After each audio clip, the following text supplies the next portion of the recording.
the previous episode, I took the Defender to get the roof resprayed gloss black by the guys at Ultra Finish. I wanted to get this done first, as now I could install the roof rack. And once that was on, chances are it wasn't going to come off. The roof rack I am getting installed on the Defender is the Front Runner Slimline 2.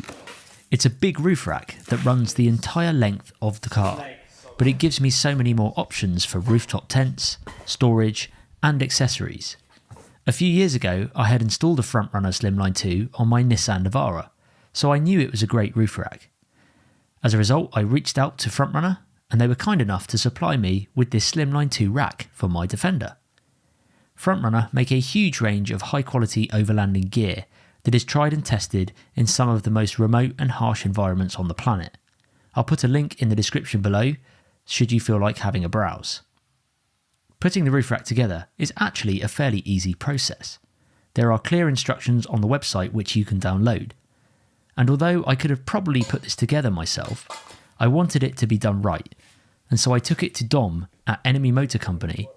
He specialises in custom building Defenders, and any vehicle for that matter, so I knew the Defender was going to be in good hands and that this would be a proper job. Once we had laid out all of the components of the rack and double checked all of the items were there, we began by joining the two long side pieces together with a thick joiner. A nylock nut secures the joiner to the side profiles. And once the joiner was secured in, the same was repeated to the other side. The next step was to slide in the individual slats into the side rails. When I was installing this rack on my Navara, I did this part with the rack lying down on the floor. However, given that there was two of us, Dom was able to slide the slats in really quickly, with me just holding the rack upright. With half of the slats now on, we were able to put the other long side piece of the frame and start securing the slats to this end too. The great thing about this rack is that it only needs minimal tools to be able to put it together. A small socket set was pretty much all that was needed. The rack is secured together using M6 and M8 bolts. With the slats installed, all that was left of the tray itself was to fit in the corner sections. It comes with a wind deflector which Dom installed on the front. This sits underneath the rack once it has been flipped upright. Now that the main tray has been put together, all that was left was to install the legs. On this particular rack there are 8 legs, 4 on each side. If you wanted to, there is another version of the Slimline 2 which has taller legs, allowing you to fit the Front Runner table underneath it. Just like with the main tray, the legs were really simple to install with M8 bolts and nylock nuts. So with the rack complete, it was time to mount it on top of the Defender. We mounted the roof rack onto the roof gutters from the front. However, it can be done from the back too. We just about managed to install it with the two of us. If you plan on installing this roof rack, it would definitely be easier having more people for this part. Once the rack was aligned, Dom tightened up the clamps with some more M8 bolts. Another bonus of having the Front Runner Slimline 2 is that you don't need to do any drilling into the vehicle. It utilises the existing rain gutter with the clamps. And this is it. The roof rack is now installed on the Defender and it is absolutely massive. I'm not even at the back yet, but I just want to say a huge thanks to Dom and the guys at Enemy Motor Company or Public Enemy Customs. He's been absolutely awesome with helping me install stuff on this. I'm just super pleased with the build quality as well of the Front Runner, which is why I had it before and why I've got it again. Measurement wise, I've got a tape measure here just to give you a rough idea from outside to outside. So width wise, I'll do it in inches. We're looking at 56 inches of width, just over. And then length, this is where it really comes into play on a Defender. You're looking at just over 109 inches. Plenty of room. So the paint's been done on the roof rack's installed. The chances of me taking this roof rack off now are slim to nothing. I don't think I'll ever take it off. I don't need to. That's why I got the roof painted first, because I knew that I wouldn't need to touch anything once this is on. The next step is pretty cool. I've got a gull wing window to install, which we're going to pull out one of the windows and install that as well. That's another Front Runner thing. That's going to be a really, really interesting episode actually, so that will be coming soon. In terms of the roof rack itself, I've actually got some expedition rails which go all the way along the whole exterior rim at the top here, so that to stop any boxes or anything I tie down on the roof to stop them sliding around. And also to help with tying things down. The reason I haven't installed them yet is because I want to get a rooftop tent on the top here.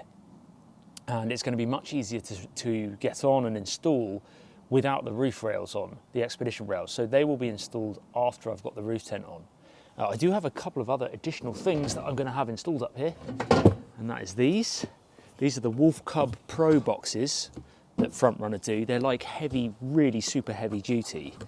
I'll take a look at these in a minute, but I've got 2 of these to go. I'm figuring I can get a rooftop tent back here, and then 2 or even 3 of these Cub boxes at the front.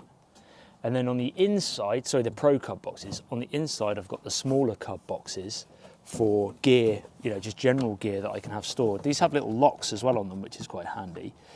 But this is more for when I go to the shows like the Bushcraft show each year, and I've got all my TA Outdoors products and things. I've got plenty of storage to take here on the roof rack and in the car itself. But also I want to start doing some more longer distance camping trips with the family and not have to rely on stopping over for amenities and gear and things like that. I want to be almost totally self-sufficient from the vehicle itself. So the rooftop tent is likely I'm going to have a solar panel on it at some point, and that's going to, I don't know whether to run it into the alternator or whether to just have an external kind of power bank like you get the big power banks. I've got a few of those. I'm not too sure yet. So that's the plan. I've also got a few other additions that I'm going to get to the vehicle, but we're almost at the stage where it's equipped for camping and overlanding and things like that.